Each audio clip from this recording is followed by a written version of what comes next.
Hey everyone, and welcome to the channel. If you are new here, my name is Sheena and welcome to Vlogmas Day 7.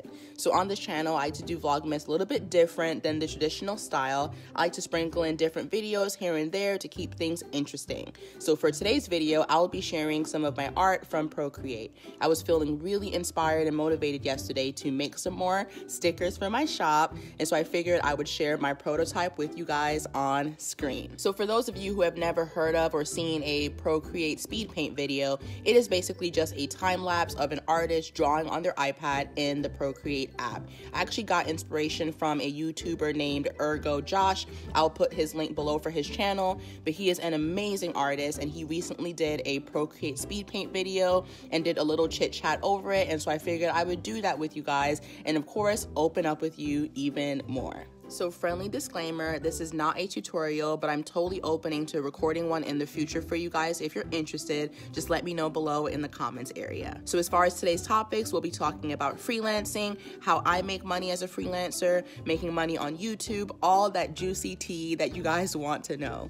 So without further ado, let's jump in. Alright guys, so welcome to Procreate on my iPad. This will be what I'm drawing today, so I hope you guys enjoy it. So we're going to jump right into today's topic, which is all about freelancing, making money, how I make money, because I feel like that information is so interesting and I love being transparent with you guys. So I'll share as much as possible without spilling all the tea, if you know what I mean. So when it comes to freelancing and how I ended up here, just like everyone else, I was in the 9-to-5 world for a long time. I've been working since I was about 15 or 16 years old, and I will be 30 next year. So yes, I've been working a long time. And as some of you know, I was actually in the IT management field for quite some time, but in the last year or so, I started to realize that it just wasn't for me. And there's a whole separate video that I can do on this, but if you want me to be super specific, I just feel like sometimes there is no room for women of color in the IT field. It's just the treatment that we get, the pay, all of that can just be so controversial. And so that is why I decided this year that I would eventually branch off and just get out of that career field. So about 5 months ago, I decided to quit the job that I had doing IT management. And I did get lucky in that instance because I had done such great work for them that they actually gave me an opportunity to stay on board as contract. And so I was able to contract with them for about 4 months, which gave me not only a good nest egg of money to save up, but also gave me some buffer time to figure out what exactly I was doing. So I would say in that instance, I was pretty lucky. I contracted with them for about 4 months, and then my contract ended around, I want to say early October of this year. And at that point, I was so anxious, you guys, because I've never gone without a full-time job, ever. I don't think I've ever been unemployed. So it was really, really hard. And luckily, Dustin has been doing TaskRabbit on the side, so he got me a few referrals just from talking about me with his customers. And I also had an old friend that I work with that decided to hire me on to help her with her website. And you guys have heard me talk about that before. Now, even though that's great and dandy, in the freelance world, it's not about who you're working with now, it's who you're working with in the future, because you have to forecast how much money you're going to make to ensure that you can pay your bills, stay in your apartment, afford to have a computer to edit on. You know, all that stuff matters. And so even though things are decent right now, I've definitely had my stomach in knots for weeks now because I have to find out what my next job is. And I will say I'm luckier than most to have a platform, to have YouTube, to have Instagram, because it just opens up more possibilities for me to work with even some of you, and of course to establish this Etsy shop. When it comes to me making money, one way is consulting and contracting, like I mentioned. And when it comes to consulting, I do a little bit of social media for clients. I'll do some website work for them, designing, as you can see, illustrating, brand logos, things like that, which I love doing. I absolutely love doing that form of work. The second way that I make money is through YouTube, although it's laughable because I really make no money off of YouTube. Just so you guys know, I literally make pennies. So when you guys see me come on here editing and doing videos, it's mostly to build up my skills, to really reach out to you guys and build this community, and because I really enjoy it. But at the end of the day, YouTube is not a cash cow. It is not paying my bills. It is literally the last thing on my list when it comes to finances. Now, if I'm lucky enough and I receive a sponsor to work with, then yeah, that gives me a little bit of lump sum of money to work with. Or if one of my videos does really well, like maybe goes viral, which they haven't, I would also make a decent money off of AdSense. But at the moment, that's not the case. So if there are any sponsors out there, hit your girl up. I would love to work with you. The third way that I make money is what you guys see me doing here, creating products for my Etsy shop. And the thing about this Etsy shop is I am literally so anxious about launching it because this shop will dictate what my future looks like as a freelancer, because it can go one of two ways. I can launch it and get a ton of sales, sell out of every sticker pack, which would literally make me cry real tears, you guys.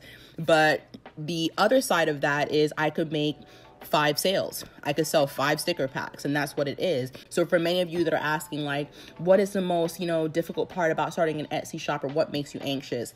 It's the pricing structure of it all, because you want to make sure that whatever you're paying to create these sticker packs or to create your product, that you are setting a margin that's low enough that you are making profit. So let me give you guys a bit of a breakdown, a bit of an example so that it makes sense.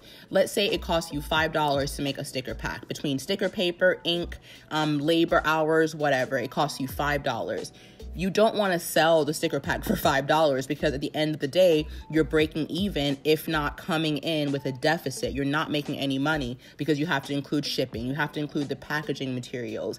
So I would say the hardest part about the Etsy store, opening your own shop, is setting those margins, setting a price that is realistic to you and your customers that will still bring you in some type of income that makes it worth it. Not saying as artists that we don't love creating and doing what we do. It's just that if you're going to put all this energy into buying a Cricut machine, spending hours on illustrating and perfecting it, and trying to take product photos, it is to create a product to sell. It's not to do it as a hobby or for fun. So I hope that all makes sense to you guys. So to quickly recap how I make money as a freelancer, the first way is consulting and contracting with companies or with clients on their websites, brands, things like that.